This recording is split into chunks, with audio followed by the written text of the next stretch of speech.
I'm Evelyn, 32, female, and my own brother abandoned me and my 8-year-old son on a deserted island for a $3,000 dare. That sentence feels like something from a far-fetched movie plot, a story you hear about on the news that happens to other people in other places. It doesn't feel real. But the memory of the cold sand under my back, the terrified look in my son's eyes, and the chilling emptiness of the ocean where a boat should have been, that is all too real. It's a reality my brother, Ethan, created for us.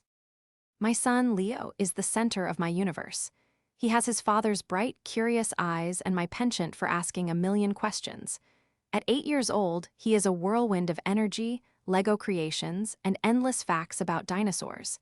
He is also a deeply trusting child, especially when it comes to family. To him, his uncle Ethan was the epitome of fun. Ethan, my younger brother by 3 years, had always cultivated that image.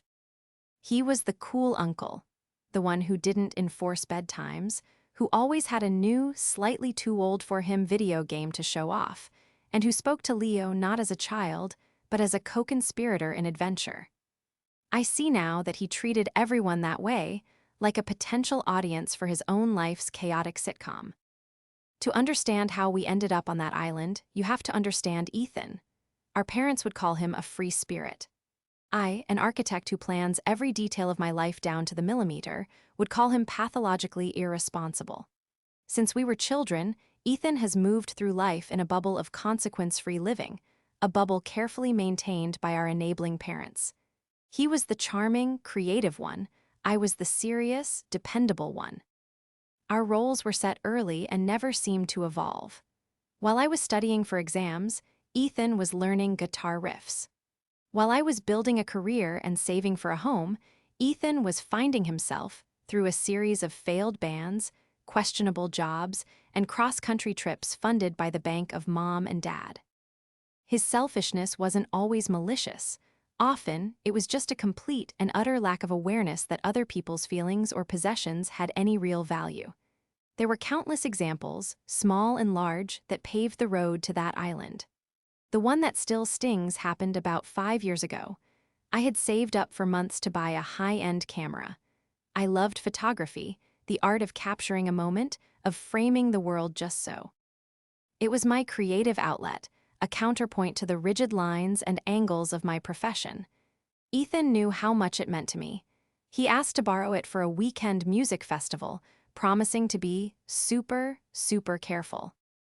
A week later, he came back with a story about being jostled in a crowd. The camera, he claimed with a performatively sad face, had been knocked from his hands and stolen. He was so sorry, so devastated on my behalf. My parents told me not to be too hard on him, that things are just things. I mourned the loss of my camera and the hundreds of photos on its memory card, but I accepted his apology. 2 months later, I was walking past a pawn shop downtown and saw it in the window. My camera, it was unmistakable. It had a small, unique scratch on the lens cap. My blood ran cold.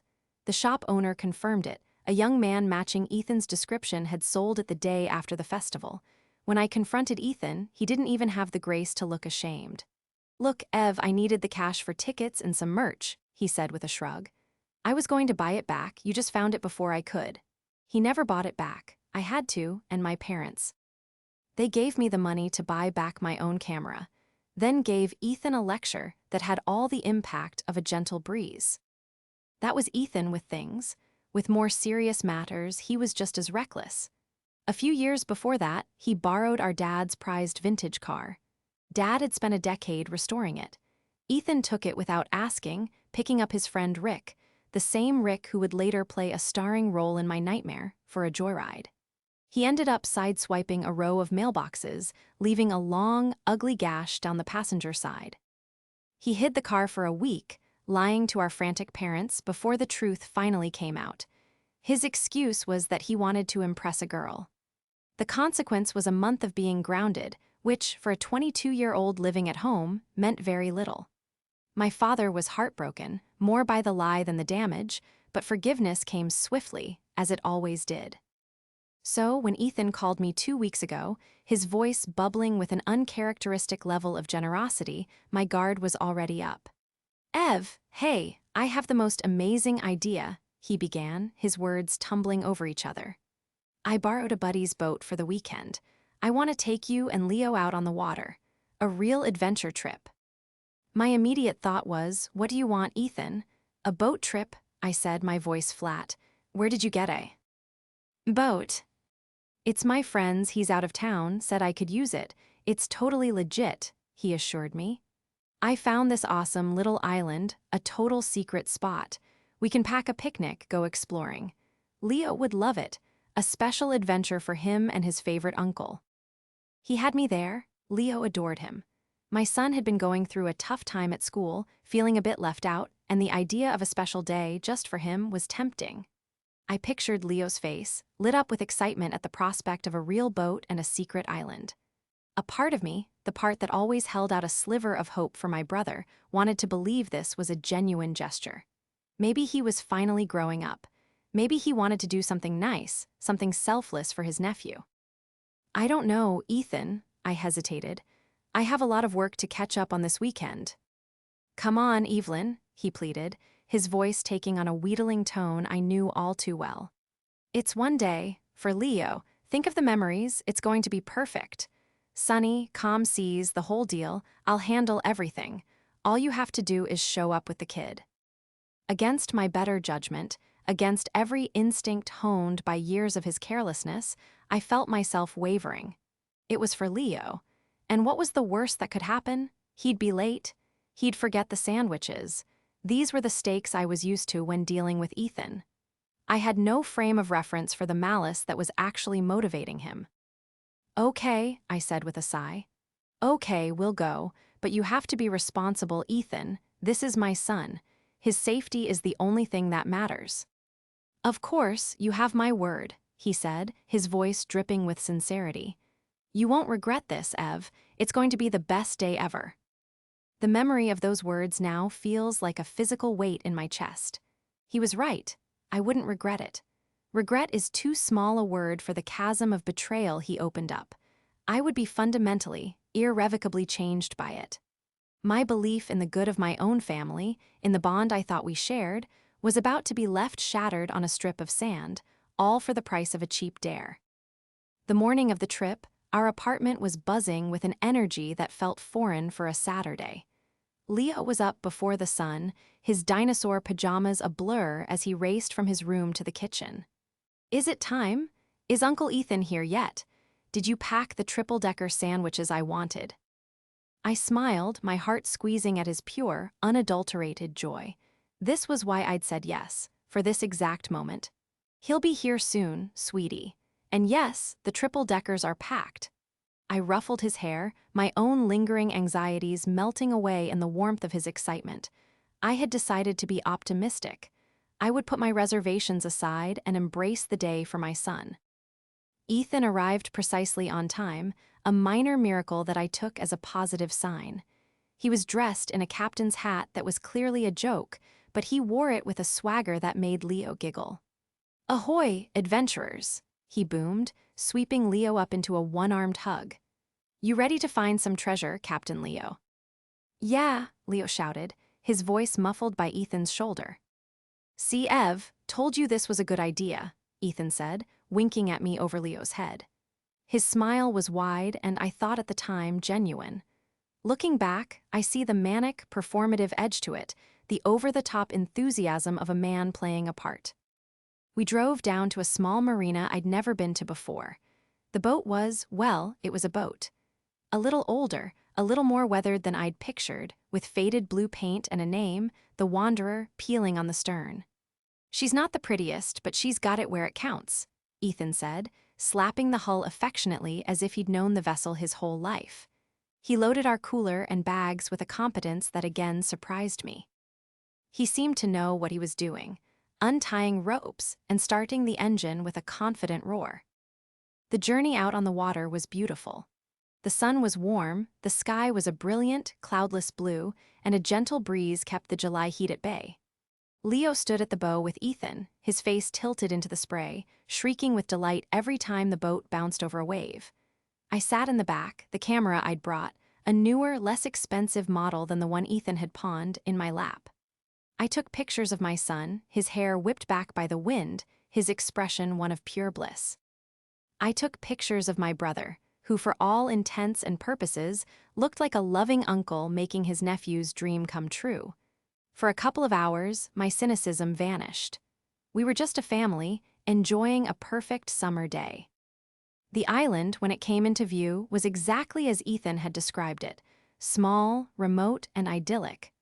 A crescent of white sand curved around a small patch of dense, green foliage. It looked like a postcard. "Told you it was a secret spot," Ethan declared proudly as he expertly guided the boat into the S. Hallow water and dropped the anchor. We waded ashore, carrying our things. The island was pristine, untouched. There were no footprints in the sand other than the ones we were now making. Leo immediately set off to explore the tide pools, yelling back at us every time he found a strange-looking shell or a tiny crab scuttling away. Ethan was a fantastic host. He helped Leo build an elaborate sandcastle, complete with a moat and shell-encrusted walls. He instigated a splash fight in the shallows that left us all soaked and laughing. We ate our triple-decker sandwiches sitting on a blanket, and for a while, everything felt simple and right. I let myself believe that this was a new leaf for him, that this was a turning point. The hope I had so cautiously held onto was blooming under the afternoon sun. The turn came subtly, around 3 in the afternoon. We had been on the island for about 4 hours. The sun was starting to dip lower in the sky, and I was beginning to think about packing up. "Okay, Leo, maybe one last search for pirate treasure, and then we should probably head back," I suggested. "All right," Ethan said, standing up and dusting the sand from his shorts. "Let me just check on the boat, make sure everything's good to go." He waded out to the Wanderer, and I watched him climb aboard. He went to the stern and fiddled with the engine cover for a moment. I turned my attention back to Leo, who was trying to convince a hermit crab to leave its shell. A few minutes later, I heard the engine cough and sputter to life, only to die with a pathetic wheeze. Then again. Cough, sputter, silence. A knot of unease tightened in my stomach. Ethan came to the edge of the boat, his hands on his hips, an expression of annoyance on his face. "Ah, you've got to be kidding me," he called out to me. "What is it?" I called back, my voice sharper than I intended. "I think the fuel filter is clogged. It's not getting enough gas," he said, sounding convincingly frustrated. "It does this sometimes. It's an easy fix, but I need a new filter. I can't believe I didn't check it before we left." My heart started beating a little faster. "So, what does that mean?" "It means I've got to run back to the marina," he said, forcing a casual tone. "It's a straight shot from here. Look, you can practically see it." He pointed across the water, and indeed, I could just make out the hazy shape of the mainland coastline. It didn't look that far. "I'll be back in an hour, tops. I'll get the part, pop it in, and we'll be on our way before the sun even thinks about setting." My mind was racing. Being stranded, even for an hour, was not something I was comfortable with, especially with Leo. "Are you sure? Is there anyone we can call?" "No signal out here, Ev," he said, holding up his phone to demonstrate. "And calling for help for a clogged filter? They'll laugh me off the radio.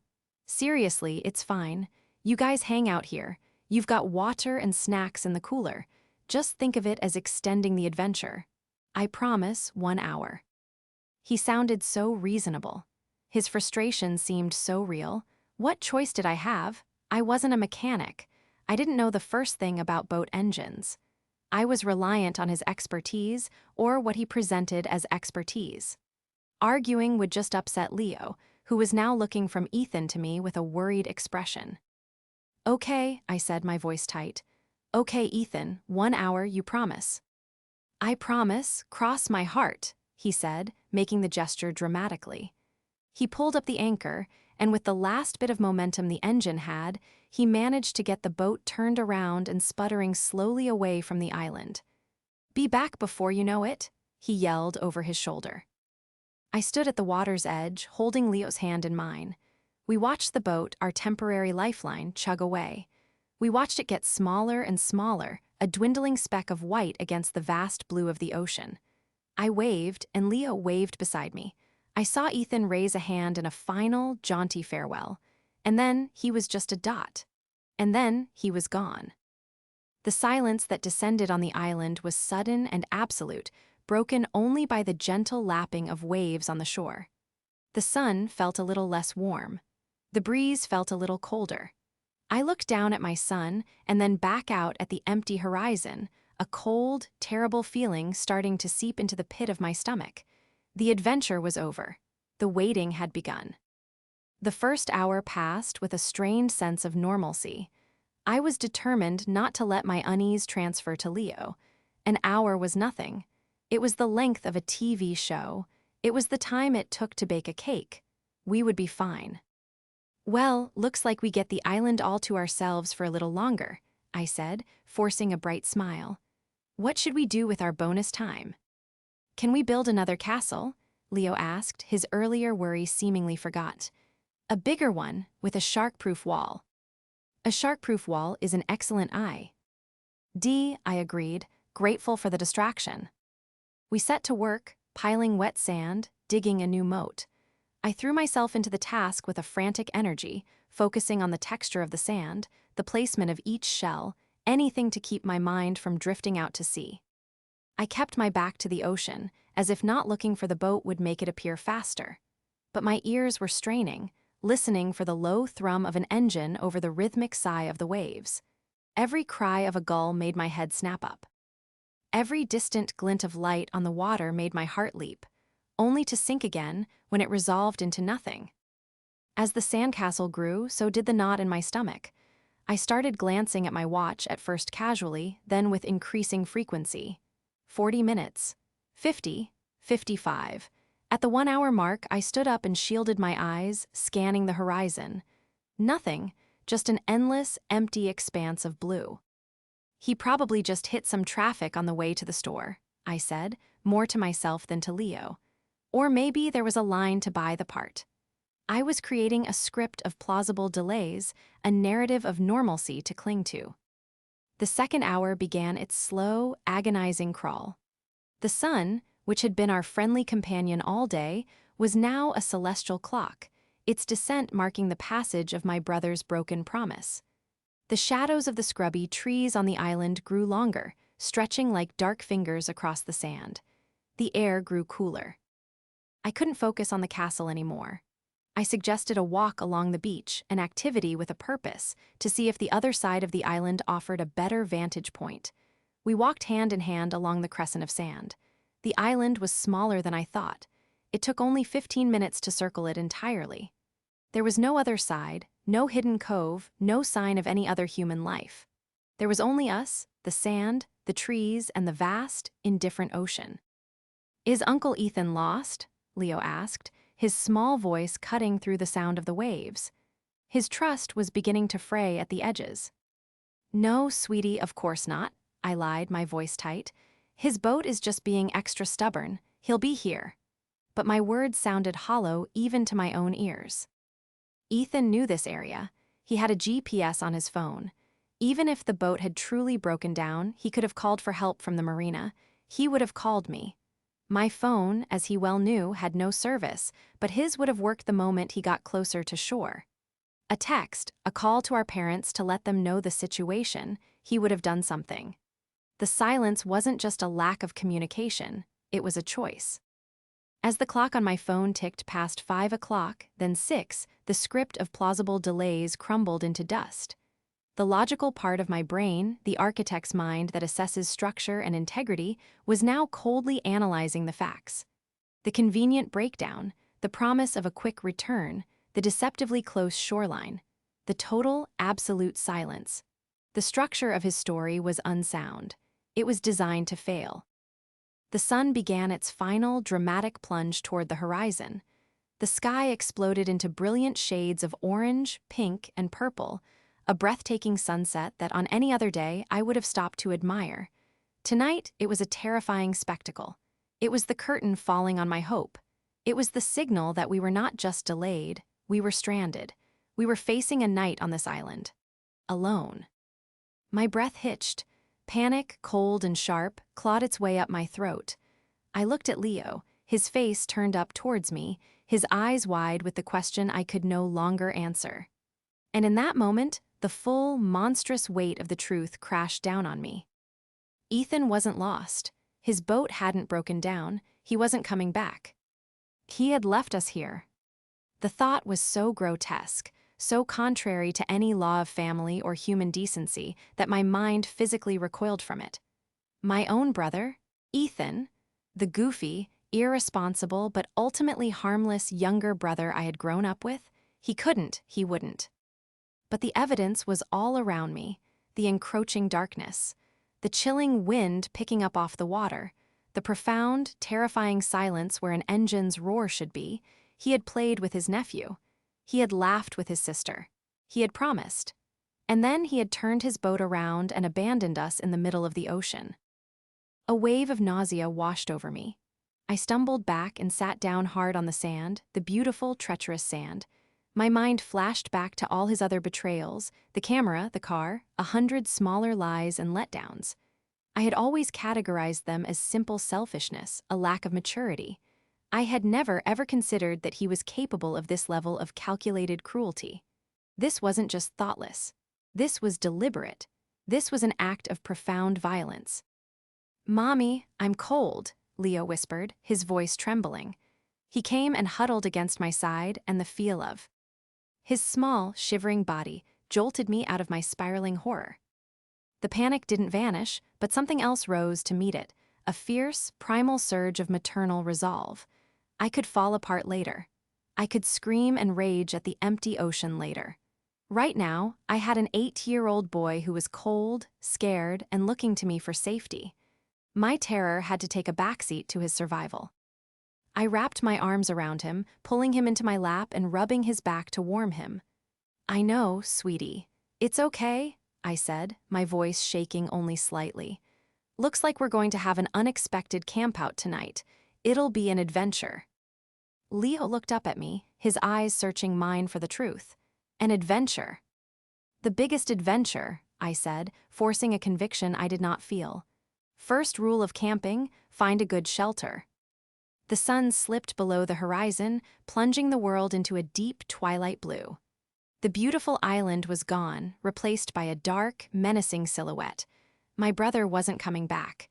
We were alone, and the night was just beginning. My mind, the architect's mind, took over. In the absence of hope, there was only logic. Assess the situation. Identify the resources. Formulate a plan. Falling apart was a luxury I could not afford. My son's life depended on my clarity. "Okay, Captain Leo," I said, my voice steadier now, infused with a purpose that felt like armor. "Our mission is to build the best, warmest camp on this entire island."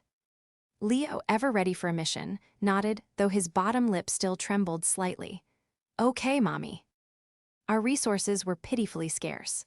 We had the cooler, which contained 2 remaining bottles of water, a half-eaten bag of chips, 3 apples, and the leftover sandwiches. We had our beach bag, which held 2 towels, a bottle of sunscreen, my phone, a useless brick with 30% battery, my camera, and my wallet. We were wearing shorts and t-shirts, now damp and wholly inadequate for the dropping temperature. First, shelter. The wind was picking up from the west, sweeping across the open beach. We needed a windbreak. I scanned the dark silhouette of the island's interior.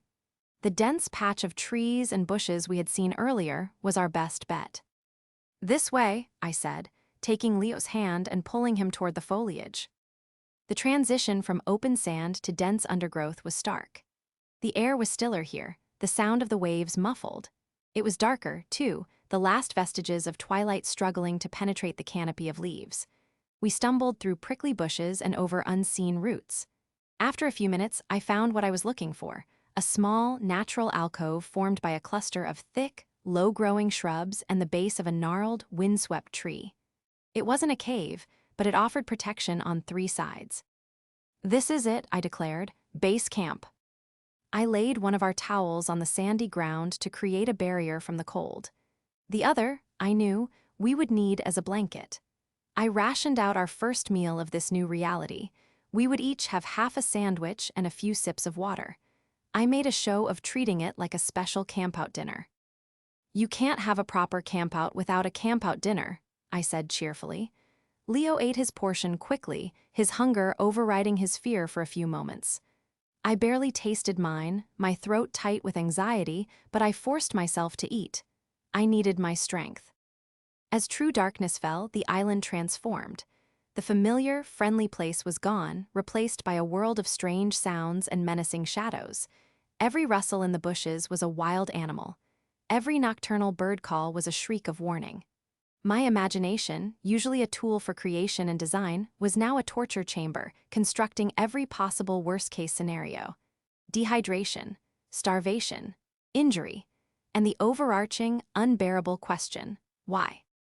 Why would Ethan do this? The question pulsed in my mind with every beat of my heart. Was it a prank that had gone horribly, monumentally wrong? Did he intend to come back, only to have his boat actually break down for real? No. My gut rejected that instantly. The careful planning, the lie about the filter, the promise of 1 hour, it was all too deliberate. This was intentional. So why? My mind sifted through his history of selfish acts. The pond camera was for money. The crashed car was for ego. What was this for? Was it some twisted, sociopathic attempt to feel powerful? Was it simple, nihilistic cruelty? I couldn't find an answer that made sense, and the lack of reason was almost as terrifying as the act itself. To be harmed for a reason is one thing. To be harmed for no reason at all feels like a tear in the fabric of the universe. Leah was quiet for a long time, huddled beside me under the thin towel. Finally, he whispered, "Mommy, I'm scared." I pulled him closer, wrapping my arms around him until he was cocooned against my chest. "I know, baby. It's okay to be scared, but you know what? We're together, and as long as we're together, we're a team, and our team is the strongest team in the world." I started telling him a story, a long, rambling tale about a boy named Leah who was shipwrecked on an island full of friendly, talking crabs and magical glowing moss. I poured all my energy into it, my voice soft and steady, creating a world for him that was wondrous and safe. A stark contrast to our cold, dark reality. He listened, his breathing slowly evening out, and finally his small body went slack with the heavy weight of sleep. He slept, but I did not. I sat there in the darkness, a human shield against the cold and the unknown, and I let myself feel the full force of my emotions. The terror was a living thing, a cold presence at my side, but underneath it, a new feeling was beginning to smolder: rage. A pure, white-hot rage I had never experienced before. It was directed entirely at my brother. I pictured his smiling face as he waved goodbye, and the image made me physically sick. He had endangered my son. He had put Leo, the most precious thing in my life, in mortal peril. For what? A joke? A story to tell his friends. The family I had known my whole life fractured in my mind that night. I saw my parents, with their endless well of forgiveness for their free-spirited son. I saw how their constant protection had prevented him from ever developing a conscience. They had swaddled him from consequences, and in doing so, they had helped create a monster. A casual, smiling monster who could leave his own sister and nephew to die. I thought about survival. We had maybe a day's worth of water if we were careful. The apples would help, but it wouldn't last. No one knew we were here. I had told my friend I was going on a boat trip with my brother, but I hadn't given her the location. Our parents thought we were just having a fun day out. No one would even start to worry until I didn't show up for work on Monday morning. Today was Saturday. We had to survive for more than 36 hours before anyone would even notice we were missing. The rage solidified into a cold, hard resolve. I would not let my son be a casualty of his uncle's cruelty. I would get him off this island. I would walk him back into his own safe, warm bed. And then, I would make Ethan answer for what he had done. The night was long and filled with fear, but by the time the first hint of gray light appeared on the horizon, I was no longer just a victim. I was a survivor, and my only mission was to see the sun rise on our rescue. The sunrise was a painful, beautiful thing. It painted the sky in soft pastels, promising a new day that we were not equipped to face. We were both stiff and cold, our bodies aching from the hard ground. Leah woke up disoriented, his eyes wide with the remembered fear of our situation. "Mommy, are we still on the island?" he asked, his voice thick with sleep. "We are, sweetie," I said, my voice hoarse. "But look, the sun is up. That's good news. It means it's a new day for someone to find us." Our first order of business was water. I doled out a few precious capfuls for each of us, the plastic bottle feeling terrifyingly light in my hands. We ate an apple each for breakfast, the crisp sweetness a small, welcome comfort. I knew we had to make ourselves visible. Our small camp was hidden in the foliage. We needed to be out in the open. We moved back to the beach, the scene of yesterday's betrayal. I scanned the horizon, a desperate, habitual act that yielded nothing but the same empty blue. My plan was simple. I took the other towel, a bright, garish orange one I'd bought for Leo, and spread it out on the highest point of the sandy beach, weighing down the corners with heavy rocks. It wasn't much, but it was a splash of unnatural color. Then I remembered my camera. Its lens, it could be used to reflect sunlight. I spent the next hour teaching myself how to catch the sun's glare and aim it out to sea, creating a flash of light. It was a long shot, a desperate hope, but it was an action. It was better than just sitting and waiting. I gave Leo the job of official lookout, asking him to shout if he saw anything at all. It gave him a sense of purpose and kept his eyes on the horizon, away from my own strained, fearful face. The hours crept by. The sun climbed higher, beating down on us. I moved our base of operations to a spot with a little shade from a scraggly tree, but the heat was relentless. We were thirsty. The water was nearly gone. Leo grew listless, his initial burst of morning purpose fading into tired despair. He lay with his head in my lap, asking every 10 minutes, "Do you see a boat yet, Mommy?" And every time I had to answer, "Not yet, sweetie, but I will keep looking." My own hope was dwindling into a dull, persistent ache. The rage from the night before was still there, but it was buried under a heavy blanket of exhaustion and fear. What if no one came? What if the currents here were strained? And no boats ever passed this way. What if Ethan's secret spot was a secret because it was a place to be avoided? It was mid-afternoon. The sun was at its peak. I was scanning the horizon, my eyes gritty and sore when I saw it. A speck. A tiny, dark speck. I blinked, sure it was a mirage, a product of my desperate imagination. But it didn't disappear. It grew, slowly, agonizingly, into the distinct shape of a boat. "Leo," I whispered, my voice cracking. "Leo, look." He sat up, following my pointing finger. "Is it a boat?" he asked, his voice filled with a fragile, soaring hope. "It's a boat," I said, tears starting to stream down my face. I scrambled for the camera, my hands shaking so violently I could barely hold it. I aimed the lens, catching the sun, and began flashing it toward the boat over and over again. "Please see us. Please, please, please see us." The boat seemed to continue on its path, and my heart plummeted. But then it slowed. It changed course. It was turning toward us. "They see us," I screamed, grabbing Leo and hugging him tight. "They see us, baby. We're okay." We both burst into tears, not of fear, but of overwhelming, gut-wrenching relief. We stood at the water's edge, waving our arms like mad people as the fishing boat, its paint peeling and its deck cluttered with nets, chugged toward our island. It was the most beautiful thing I had ever seen. 2 men were on board, their faces weathered by the sun, their expressions a mixture of confusion and concern. "Everything all right over there?" The older man at the helm called out as they got closer. "We're stranded," I yelled back, my voice breaking. "Our boat left us here yesterday." Their confusion turned to shock. They guided the boat as close as they could and threw us a rope. They helped us wade through the water and clamber aboard, their strong hands a comforting, solid presence. The moment my feet hit the deck, my legs gave out from under me, and I collapsed into a sitting heap, pulling Leo down with me. "Here, drink this," the younger man said, pressing a bottle of water into my hands. It was cold. I drank it down in 3 long gulps before remembering Leo. The men gave him his own bottle and a piece of chocolate from their stash. They listened, their faces growing grimmer as I explained, in a shaky, disjointed narrative that my brother had brought us here and left us. "Your own brother?" the older man, whose name was Sal, asked, his voice laced with disbelief and disgust. I just nodded, too exhausted to speak. The ride back to the mainland was a blur.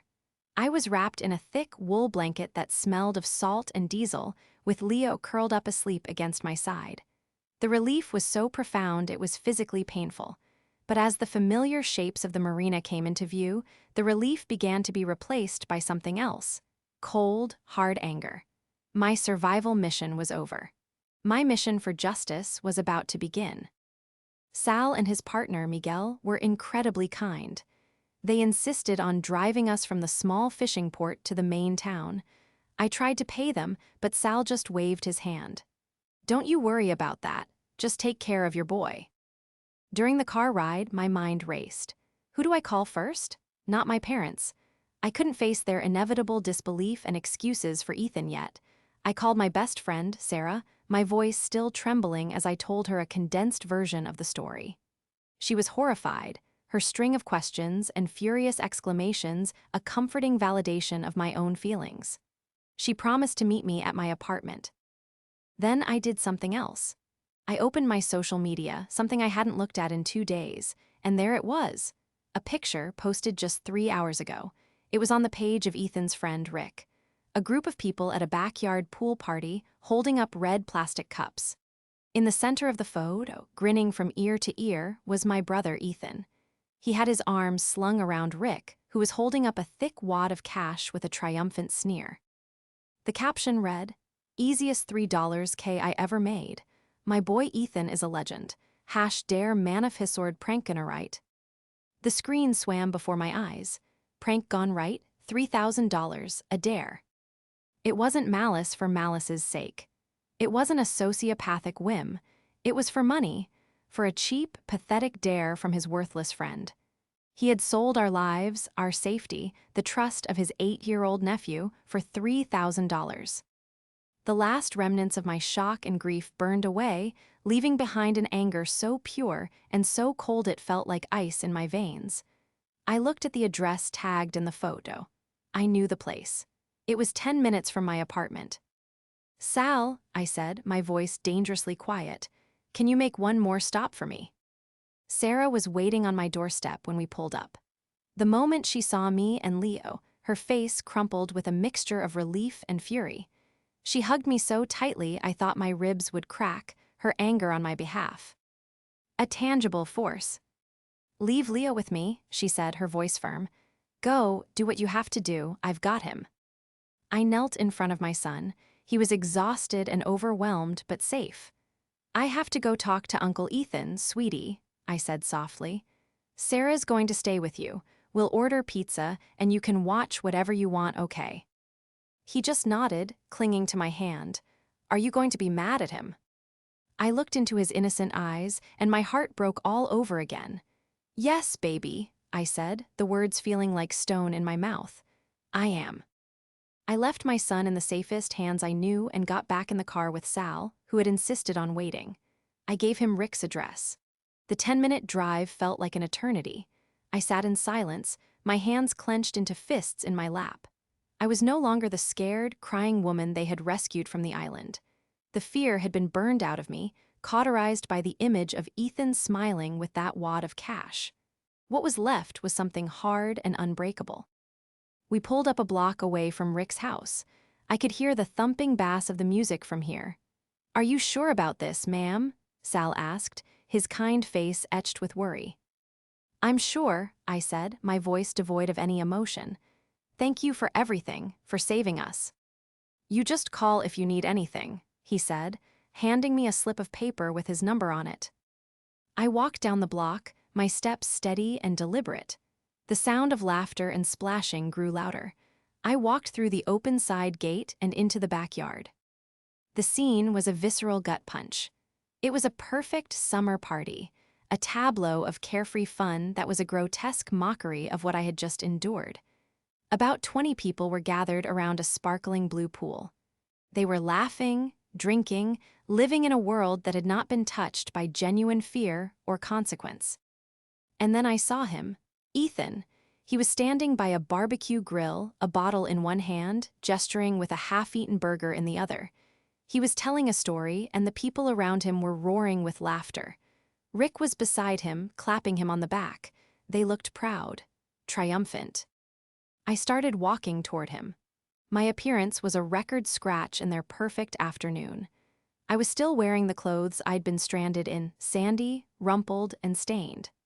My hair was a tangled mess, my face was sunburned, and my eyes, I'm sure, held a look of such chilling intensity that people instinctively fell silent and stepped out of my path. The wave of silence rolled toward Ethan. He turned, his laughing face faltering as he saw me. His smile didn't just fade, it was wiped clean, replaced by an expression of pure, slack-jawed shock. The color drained from his face. For a moment, he looked like a ghost. "Evelyn," he stammered. The burger slipped from his hand, plopping onto the pristine patio stones. I stopped directly in front of him.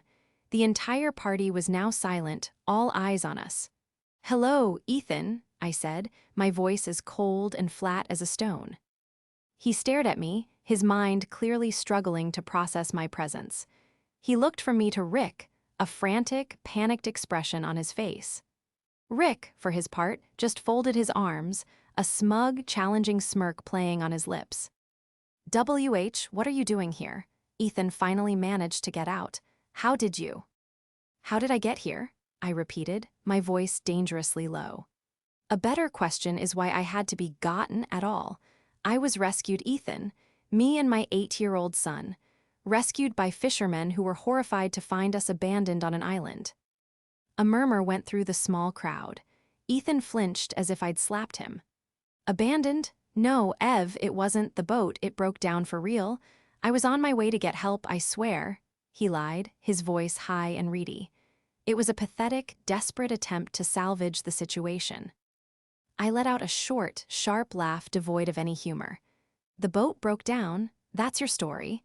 After you promised you'd be back in an hour. After you left us there to spend the night, with no food, no water, and no idea if we were going to live to see the morning." Rick chose that moment to step forward, his smirk widening. "Oh, come on, don't be so dramatic," he sneered. "It was a prank. We were gonna go get you guys this evening." My head snapped toward him. "A prank?" I said, my voice dripping with venom. My son was terrified. He was cold and hungry and crying for his mother to make it stop. "That's your idea of a prank, Rick." "He'll get over it," Rick said with a dismissive shrug. I turned my full attention back to my brother, who was now looking at the ground, unable to meet my eyes. "A prank," I repeated, the word tasting like poison. "Is that what this was, or was it this?" I pointed a trembling finger at the wad of cash still sticking out of Rick's pocket. "Was it a $3,000 prank?" Ethan visibly shrank. The confirmation was written all over his coward's face. "You left your own nephew. Why?" "Our flesh and blood, stranded and terrified for $3,000. My voice rose, cracking with the sheer, monumental betrayal of it all. "Leah worships you, he trusts you, and you sold that trust. You sold his safety for the price of a used car." Ethan finally looked up, his eyes pleading. "Ev, I didn't think it would be a big deal. It was a joke. I didn't mean for anyone to get hurt." "You didn't mean for anyone to get hurt?" I took a step closer, my voice dropping to a furious whisper. "What did you think was going to happen, Ethan? Did you picture us having a fun little campout, or did you just not picture us at all? Did you just take the money and stop thinking? Because that's what you do. You never, ever think about anyone but yourself." I looked around at the silent, watching faces. "He wants you all to think this was a harmless prank." "A legendary dare," I said, spitting the words. "This man, my brother, left a mother and her child to fend for themselves on a deserted island. He risked our lives for pocket money and bragging rights. This isn't a legend. This is a monster." Silence. Thick, uncomfortable, damning silence. No one was laughing now. They were staring at Ethan with expressions of dawning disgust. His moment of triumph had curdled into public humiliation. I had said my piece. There was nothing more to do here. I turned my back on him, on all of them, and walked away. I didn't look back. As I reached the gate, I heard his voice call out, a desperate, pathetic plea. "Evelyn, wait." I didn't stop. I didn't slow down. I just kept walking, leaving him alone in the wreckage of the party, in the ruins of the relationship he had so carelessly demolished. The first phone call to my parents was the hardest thing I'd had to do since stepping off that boat. I waited until Leah was asleep, tucked safely into his own bed, his face peaceful for the first time in 2 days. Sarah sat with me in my living room, a silent pillar of support. I put the phone on speaker. My mother answered, her voice warm and cheerful. "Evelyn, honey, how was the boat trip? Did you boys have fun?" The casual, happy question broke something in me. I began to speak, and the entire, horrifying story came tumbling out. The island, the lie, the overnight ordeal, the rescue, the confrontation, the $3,000. I told it all in a flat, emotionless monotone, the facts laid bare without the color of my terror or rage. There was a long silence on the other end of the line. I could hear my father pick up the extension. "Evelyn, that can't be right," my mother said finally, her voice trembling. "Ethan wouldn't, there must be a misunderstanding." "A misunderstanding?" I shot back, my emotional dam finally breaking. "I have sunburns and bug bites from sleeping on the ground. My son is having nightmares. I was rescued by fishermen. What part of that is a misunderstanding?" "But to leave you there for money?" My father's voice was thick with disbelief. "It must have been a prank, Evelyn. A stupid, reckless prank that went too far." "It was a crime, Dad," I yelled, standing up and pacing the room. "He committed a crime. He endangered the life of his nephew, your grandson." "He loves Leo," my mother insisted, her voice starting to take on that familiar defensive tone she used whenever Ethan's behavior was questioned. "He would never intentionally hurt him." And that was the moment I knew. The moment I understood that nothing would ever change. Even this monstrous act, would be reframed, softened, and ultimately excused.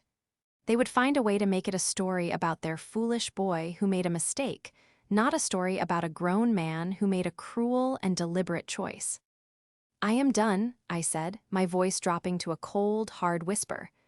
"I am done with him. He is not to come near me. He is not to come near my son. We are finished." "Evelyn, don't say that," my mother cried. "He's your brother. Family is family." "No," I said, the word a final, heavy door slamming shut.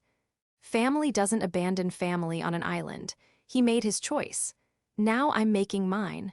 My only family now is my son, and my only job is to protect him. That means protecting him from Ethan." I hung up the phone. The silence in the room was absolute.